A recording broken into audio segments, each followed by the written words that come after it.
Grand mass കിച്ചണിലേക്ക് ഏവർക്കും സ്വാഗതം. ഇന്ന് ഞങ്ങളുടെ റബ്ബർ ഷീറ്റ് മേക്കിംഗ് ആണ് വീഡിയോ ചെയ്യുന്നത്. ഇത് ഞങ്ങളുടെ റബ്ബർ തോട്ടമാണ്, ചെറിയൊരു റബ്ബർ തോട്ടം. ഇത് 2012 പ്ലാന്റ് ചെയ്ത മരങ്ങളാണ് ഇതെല്ലാം. 2019 ഒരു 170 എണ്ണം മാർക്ക് ചെയ്ത് ഇപ്പോൾ ടാപ്പിംഗ് നടത്തിക്കൊണ്ടിരിക്കുന്നതാണ്. 105 എന്ന ഇനത്തിൽപ്പെട്ട മരങ്ങളാണ് ഇതെല്ലാം. അതാണ് റബ്ബർ ബോർഡ് പറയുന്ന ഏറ്റവും നല്ല പാല് കിട്ടുന്ന നല്ല ഇനം മരങ്ങൾ 105 എന്ന ഇനത്തിലുള്ളതാണെന്നാണ് റബ്ബർ ബോർഡ് പറയണത്. നിങ്ങൾക്കറിയാലോ, ഇപ്പോൾ റബ്ബർ മേഖലയൊക്കെ വളരെ ഡൗണായി കിടക്കുന്ന ഒരു സമയമാണ്. അതുകൊണ്ട് എല്ലാ ജോലികളും സ്വന്തമായിട്ട് ചെയ്താൽ മാത്രമാണ് ഇതിൽ നിന്ന് നമുക്ക് എന്തെങ്കിലും ഒരു ലാഭം കിട്ടുള്ളൂ. ഇവിടെ ടാപ്പിങ്ങിനായിട്ട് ആൾ വരുന്നുണ്ട്. ടാപ്പിംഗ് ചെയ്യണമെങ്കിൽ ഇത്തിരി ബുദ്ധിമുട്ടാണ്. അത് കൃത്യമായിട്ട് അറിഞ്ഞാൽ മാത്രമേ അത് ചെയ്യാൻ പാടുള്ളൂ. ഇല്ലെങ്കിൽ എന്ന് പറഞ്ഞാൽ മരങ്ങൾക്ക് അത് കേടാണ്. മരങ്ങൾ ചിലപ്പോൾ ഉണങ്ങി പോകാനും സാധ്യതയുണ്ട്. അതുകൊണ്ട് ടാപ്പിങ്ങിന് മാത്രം ആൾ വരുന്നു. ബാക്കി എല്ലാ ജോലികളും ഞങ്ങൾ സ്വന്തമായിട്ടാണ് ചെയ്യുന്നത്. റബ്ബർ കൃഷി അറിയുന്നവരും റബ്ബർ കൃഷി ചെയ്യുന്നവരുമായിട്ടുള്ളവർ ഈ വീഡിയോ കാണുകയാണെങ്കിൽ നിങ്ങളുടെ രീതികളോ അഭിപ്രായങ്ങളോ ഒന്ന് കമൻറ്റിലൂടെ അറിയിക്കണം. എന്നാൽ നമുക്ക് ഒരു ദിവസത്തെ റബ്ബർ പ്രോസസ്സിംഗ് ഒന്ന് കാണാം.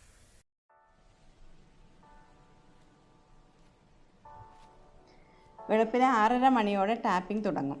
1.5 മണിക്കൂർ കൊണ്ട് 170 മരങ്ങൾ വെട്ടുന്നുണ്ട്.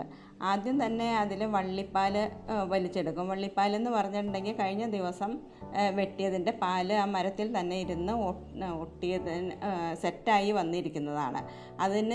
അത് വലിച്ചെടുത്താൽ മാത്രമാണ് ബാർക്ക് പീൽ ചെയ്യാൻ പറ്റുള്ളൂ. ഈ വള്ളിപ്പാൽ നമുക്ക് ഒരു ഒട്ടുപാൽ എന്ന ഇനത്തിൽ കൂട്ടി വിൽക്കാവുന്ന ഒന്നാണ്. അതിനുശേഷം ഒരു 3 മണിക്കൂർ എങ്കിലും വേണ്ടി വരും പാല് ചിരട്ടയിലേക്ക് വീഴാൻ വേണ്ടിയിട്ട്. മുഴുവൻ പാലും വീണതിന് ശേഷം അത് കളക്ട് ചെയ്യുക. വീണ്ടും ചിലപ്പോൾ ചില മരങ്ങളിൽ നിന്ന് പാല് വീണുകൊണ്ടിരിക്കുന്നുണ്ടാവും. ആ പാലെല്ലാം കൂടെ ഒട്ടുപാൽ ഇനത്തിൽ നമുക്ക് പിന്നീട് എടുക്കാവുന്നതാണ്. ഈ പാലിനെ വീണ്ടും ഒന്ന് അരിച്ച് മറ്റൊരു ബക്കറ്റിലോ എന്തെങ്കിലും ഒരു പാത്രത്തിലേക്കോ ഒന്ന് അരിച്ചൊഴിക്കണം. അതിൻ്റെ കാര്യം എന്നാന്ന് വെച്ച് കഴിഞ്ഞാൽ ഇതിൽ ചിലപ്പോൾ കരടുകളോ ഇല അങ്ങനെയുള്ളതൊക്കെ വീണ് കിടക്കുന്നുണ്ടാവും. അതൊക്കെ നമുക്ക് ഒന്ന് അരിച്ച് മാറ്റി വെക്കണം. ഇത് 5 ലിറ്ററിൻ്റെ കോൺസെൻട്രേറ്റഡ് ഫോമിക് ആസിഡ് റബ്ബർ ബോർഡിൽ നിന്ന് വാങ്ങിയതാണ്. ഇതിനെ ഡൈല്യൂട്ട് ചെയ്തിട്ടാണ് നമുക്ക് പാല് സെറ്റാവാൻ വേണ്ടിയിട്ട് ഒഴിക്കേണ്ടത്. ഇതിൽ 60 ml ആസിഡ്, കോൺസെൻട്രേറ്റഡ് ആസിഡിനെ 1 ലിറ്റർ വെള്ളത്തിലേക്ക് ഒഴിച്ചിട്ടാണ് ഡൈല്യൂട്ട് ചെയ്യുന്നത്. കോൺസെൻട്രേറ്റഡ് ആസിഡ് മേടിക്കുമ്പോൾ അതിന് പ്രത്യേകിച്ച് കളറൊന്നുമില്ല, വെള്ളം പോലെയാണ് ഇരിക്കുന്നത്. അതിലേക്ക് ഒരു ഗോൾഡൻ ടച്ച് എന്ന് പറയുന്ന ഒരു പൗഡർ ചേർക്കും. അത് ഷീറ്റിന് കളറ് കിട്ടാനും ഷീറ്റ് പൂക്കാതിരിക്കാനും വേണ്ടിയിട്ട് നമുക്ക് റബ്ബർ ബോർഡിൽ നിന്ന് തന്നെ നമുക്കത് മേടിക്കാൻ പറ്റുന്നതാണ്. ഇത് ഇട്ടിട്ടാണ് ഈ കന്നാസിൽ അത് വച്ചിരിക്കുന്നത്. അതുകൊണ്ടാണ് ഇങ്ങനത്തെ ഒരു കളറ് ആസിഡിന് വന്നേക്കുന്നത്.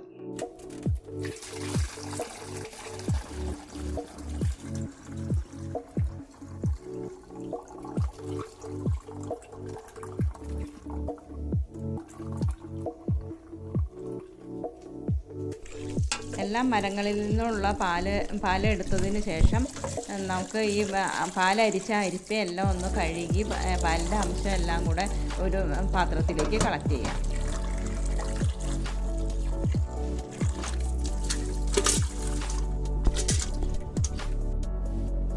ഞങ്ങളുടേത് തൈമരങ്ങളായതുകൊണ്ട് 2.5 ലിറ്റർ പാല് വെച്ചാണ് ഒഴിക്കുന്നത്. പാലിന് നന്നായിട്ട് കൊഴുപ്പ് കുറവാണ്.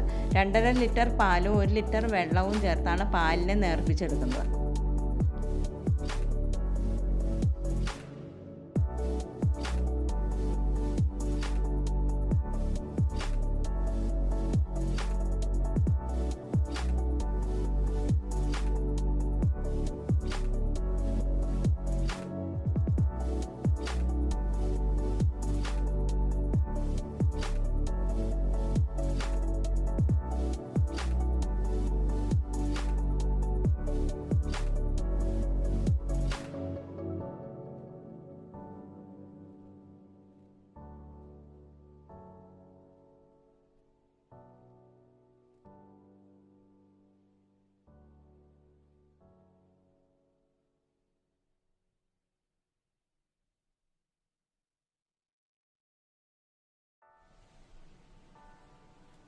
2.5 ലിറ്റർ പാലും 1 ലിറ്റർ വെള്ളവും ആണ് ഇപ്പോൾ ഡിഷിൽ ഒഴിച്ച് വെച്ചിരിക്കുന്നത്, ഓരോ ഡിഷിലും ഒഴിച്ച് വെച്ചിരിക്കുന്നത്. ഇനി അതിലേക്ക് 60 ml ഡൈല്യൂട്ട് ആസിഡ് ഒഴിച്ച് കൊടുക്കുക. അതിനുശേഷം ഇത് വെച്ചിട്ടാണ് ഇളക്കി കൊടുക്കുന്നത്. നല്ലതുപോലെ ഇളക്കി കൊടുക്കണം. നീളത്തിലും വട്ടത്തിലും ഇളക്കി കൊടുക്കുക. 2 പ്രാവശ്യം നീളത്തിലും 2 പ്രാവശ്യം വട്ടത്തിലുമായിട്ടാണ് ഇളക്കി കൊടുക്കുന്നത്.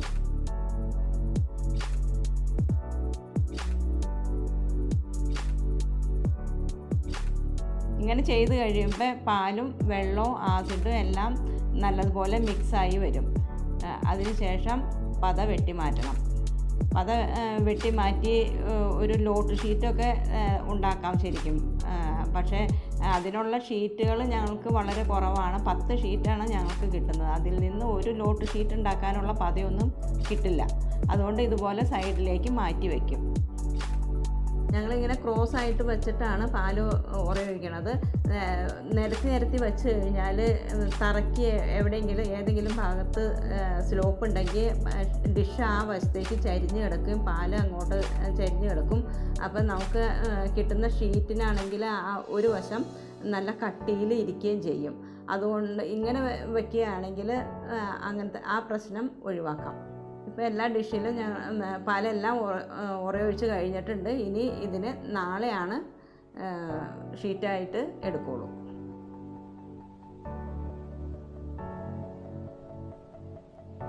ശരിക്കും ഈ പാല് സെറ്റായി ഷീറ്റ് അടിച്ചെടുക്കാനായിട്ട് 6 മണിക്കൂർ സമയം മതിയാവും. അങ്ങനെ എടുക്കണമെങ്കിൽ പാലിന് കുറച്ച് കൊഴുപ്പൊക്കെ നല്ല കൊഴുപ്പുള്ള പാലാണെങ്കിലാണ് നമുക്ക് അങ്ങനെ എടുക്കാൻ പറ്റുള്ളൂ.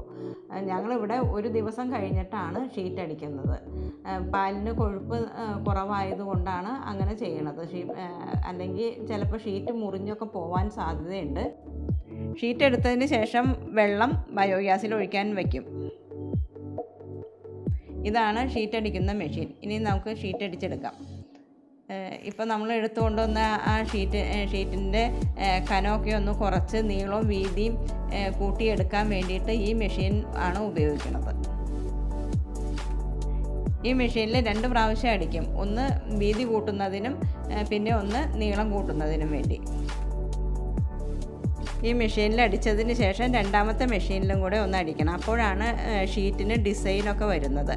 RSS 1, 2, 3 എന്ന് അങ്ങനെ പോകും ഷീറ്റിൻ്റെ ക്വാളിറ്റി നിർണ്ണയിക്കുന്നത്. അതിലെ RSS എന്ന് പറയുന്നത് റിബ്ഡ് സ്മോക്ക്ഡ് ഷീറ്റ് എന്നാണ് പറയുന്നത്. ഷീറ്റിൻ്റെ ഗുണവും വിലയും തീരുമാനിക്കുന്നത് RSS 1, 2 എന്നത് അനുസരിച്ചാണ്. നല്ലതുപോലെ ടൈറ്റാക്കി ഇട്ടതിന് ശേഷം വേണം രണ്ടാമത്തെ മെഷീനിൽ ഷീറ്റ് അടിക്കാനായിട്ട്. റിബ്സൊക്കെ നല്ലതുപോലെ ഷീറ്റിൽ പതിഞ്ഞ് വരണമെന്നുണ്ടെങ്കിൽ നല്ല ടൈറ്റ് തന്നെ വേണം. ഞങ്ങളിവിടെ 2 മെഷീനിലും മോട്ടർ വച്ചിട്ടാണ് വർക്ക് ചെയ്യിച്ചുകൊണ്ടിരുന്നത്. ഇപ്പോൾ ആദ്യത്തെ മെഷീനിൽ മോട്ടറും രണ്ടാമത്തെ മെഷീനിൽ കൈകൊണ്ടുമാണ് വർക്ക് ചെയ്യുന്നത്. രണ്ടാമത്തെ മെഷീനിൽ ഞങ്ങൾ ഇത്തിരി സ്പീഡൊക്കെ കൂടുതലാണ്. അതിൽ ഷീറ്റ് അടിച്ചു വരുമ്പോഴേക്കും ഷീറ്റ് പലപ്പോഴും ഞങ്ങൾക്ക് നഷ്ടപ്പെട്ടു പോവുകയാണ് ചെയ്യുന്നത്. ഒട്ടിപ്പിടിച്ച അവസ്ഥയിലായി പോകും. ഇതിനൊരു പരിഹാരം നിങ്ങൾക്ക് ആർക്കെങ്കിലും അറിയാമെങ്കിൽ ഒരു കമൻറ്റിലൂടെ ഒന്ന് അറിയിക്കണം. ഇങ്ങനെ അടിച്ചെടുത്ത ഷീറ്റ് നല്ലതുപോലെ വെള്ളത്തിലൊന്ന് കഴുകിയിട്ട് വെള്ളം പോകാൻ വേണ്ടിയിട്ട് അയയിൽ നിരത്തിയിടുകയാണ് ചെയ്യണത്.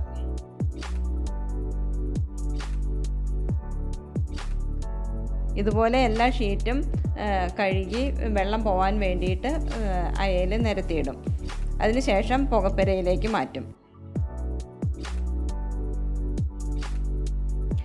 ഇതാണ് പുകപ്പുരയുടെ ഉൾഭാഗം. ഇതിൽ പഴയ ഷീറ്റുകളും കിടക്കുന്നുണ്ട്, പുതിയ ഷീറ്റും കിടക്കുന്നുണ്ട്. ഈ പഴയ ഷീറ്റുകൾക്ക് എന്ന് പറഞ്ഞാൽ ഒരു സെറ്റ് ഷീറ്റിന് ഒരു 4 ദിവസത്തെ പുക കിട്ടിയതിന് ശേഷമാണ് പുകപ്പുരയിൽ നിന്ന് മാറ്റുന്നത്. പുകപ്പുരയിൽ കിടന്ന് അപ്പോഴാണ് നല്ലതുപോലെ കളറൊക്കെ കിട്ടി വരുന്നത്. ഇതാണ് പുകയടുപ്പ്.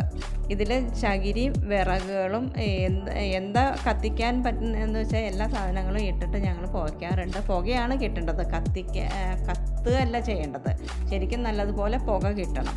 ഇത് ഇങ്ങനെ ചെയ്യുന്ന പ്രക്രിയയ്ക്ക് പറയുന്ന പേരാണ് വോൾക്കനൈസേഷൻ.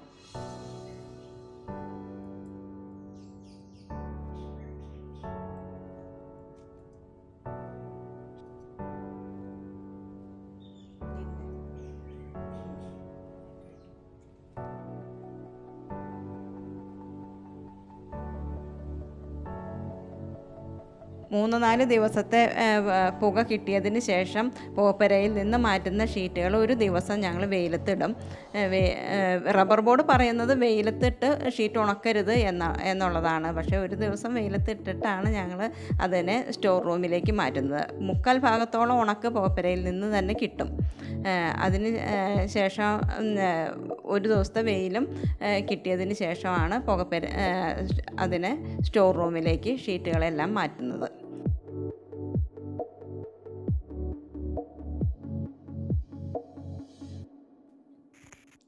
ഇതാണ് ഒട്ടുപാൽ. ഷീറ്റ് അടിക്കുന്ന സമയത്ത് മുറിഞ്ഞു പോയ ഷീറ്റുകളെല്ലാം ഇതിൽ മുറിച്ച് ഇട്ടിട്ടുണ്ട്. ഇത് സ്ക്രാപ്പ് എന്ന പേരിൽ നമുക്ക് വിൽക്കാവുന്നതാണ്. ഇത്രയുമാണ് ഞങ്ങളുടെ ഷീറ്റ് മേക്കിംഗ്. കൂടുതൽ അറിയാവുന്നവർ തീർച്ചയായും ഒന്ന് കമൻറ്റ് ചെയ്യുക. മറ്റൊരു വീഡിയോയുമായി നമുക്ക് വീണ്ടും കാണാം.